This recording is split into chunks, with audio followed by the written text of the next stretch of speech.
ঢেঁড়স। Hello guys, এই যে আমরা চলে আসলাম আমাদের ম্যাজিক মামার কাছে। আমার তোমার কাছে একটা প্রশ্ন আছে আজকে আমার। হ্যাঁ মামা, করো, কি প্রশ্ন? আমরা কখন মেয়েদের আঙ্গুল খাই বলো তো?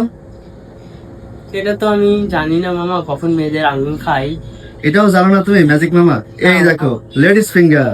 ও আচ্ছা আচ্ছা, এইটাই, এই জন্য তো বলি অনেকে ফিঙ্গার দেখায় মামা, আমি তো মানে বুঝি না। তাহলে লেডিস লেডিস ফিঙ্গার না হ্যাঁ মামা? হ্যাঁ হ্যাঁ, এটা সুন্দর করে কেটে দাও তো। ঠিক আছে মামা, আমি অনেক মেয়ে মানুষরা দেখি ভিডিওতে এবং ফিঙ্গার দেখায়, এখন তাদের আঙুলগুলো আমি এভাবে ফিঙ্গারগুলো এভাবে কেটে ফেলবো। ঠিক আছে মামা, সরাসরি তো কাটতে পারি না, তাই এটার মাধ্যমে কেটে বোঝাবো। এত এত রাগ মেয়েদের উপর? হ্যাঁ, এই যে ফিঙ্গার দেখালি মামা কার রাগ ধরে না বলো? আমি তো বুঝি না এই ফিঙ্গারের মানে কি, আজকে বুঝলাম মামা। আমি দেখো কিভাবে কুচি কুচি করে কেটে দিই তোমাদের। হ্যাঁ,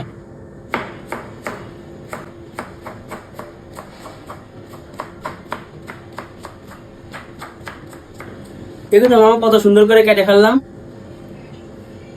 আর মেয়েরা রাগ করো না, সমস্যা নেই, তোমরা ফিঙ্গার দেখানো বন্ধ করো। আর এটা কিন্তু আমি ভাজি করে খাবো। আর এটার নাম কি জানো তোমরা? জানো না, এটার নাম